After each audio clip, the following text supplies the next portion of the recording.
Harka fuunee akkam jirtu kabajamtoota daawwattoota WIIRTUU SPORT irraa odeeffannoo galgala kanaaf qabannee simbiraan ga'uuf jenna.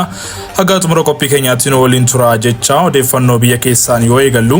Giinciin galchii 1-0 Aksuumin injifate. Liigii tokkoffaa Itoophiyaa tapha torbee shanaffaan Giinciin galchii 1-0 Aksuumin injifate. Taphoota lama walitti aansuun injifatamanii kan turan leenconni Cillimoo torbee shanaffaan gara injifannootti deebi'anii jiru. Taphoota wal fakkaatuun guyyaa irraa torbee shanaffaa liigii tokkoffaa Itoophiyaan kilabiin bulchiinsa magaalaa Holotaa galchii 2-0 Omeedilla injifatee jira.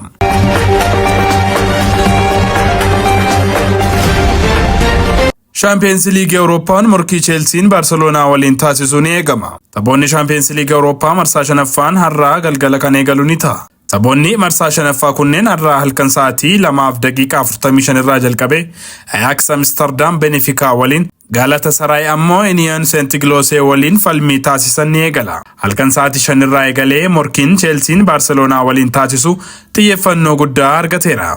Kilaboonni lamaan taphoota 17 waliin kan taasisan keessaa Cheelsiin yeroo 5 yoo injifatu Barseeloonaan ammoo si'a 6 injifachuun yeroo 6 ammoo qabxii qooddatanii jiru. Barseeloonaan yeroo dhiyoosittis gara London deemee milkaa'een beeku. Taphoota birootiin ammoo Bodo Glimt Juventus waliin, Borussia Dortmund Villarreal waliin, Manchester Cityin Bayer Leverkusen waliin, Marseille immoo Newcastle waliin, Napoliin Qarabag waliin akkasuma Slavia Prague Atletico Bilbao waliin ni taphatu.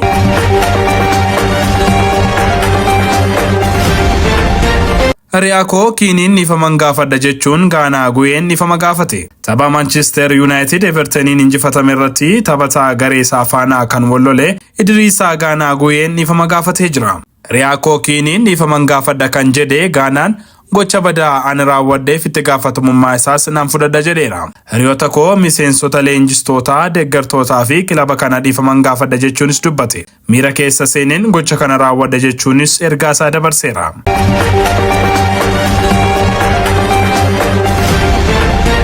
Thibaut Courtois dhukkubsatee jira jedhame. Taphataan lammii Belgium goolii eegaa Real Madrid lakkoofsa tokko Thibaut Courtois garaa dhukkubbii akka qabu kilabichi beeksisee jira.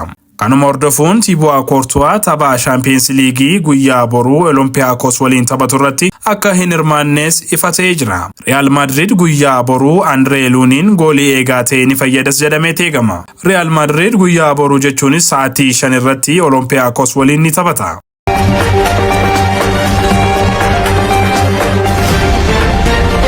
Tapha Cheelsii fi Arsenaal abbaan murtii dursuu beekame. Torbee 18ffaa Premier League Englandiitiin tapha Cheelsiin dursaa liigichaa Arsenaal keessummeessu irratti abbaan murtii Anthony Taylor akka dursan ifoomee jira.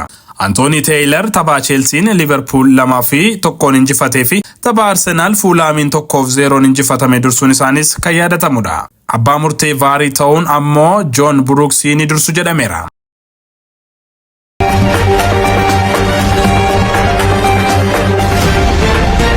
Odeeffannoo keenya xumuraatiin Cheelsiin kilaboota ciccimoo keessaa tokkodha jechuun Hansi Flick dubbatan. Leenjisaan Barseeloonaa Hansi Flick morkataan isaanii guyyaa har'aa Cheelsiin kilaboota ciccimoo keessatti ramadama jechuun dubbataniiru. Guddinni kilabichi agarsiisaa jiruu fi jijjiiramni jiru ajaa'ibsiisaadha jechuun kan ibsan Hansi Flick leenjisaa cimaa fi guddattoota ga'umsa qabantu kilabicha keessa jira jechuunis dubbataniiru. Egaan kabajamtoota WIIRTUU SPORT oduun galgala kanaaf qabanne kan hangammaatti daawwattanidha. YouTube keenya subscribe, share, like gochaa odeeffannoowwan hafan waliin turtii gaarii.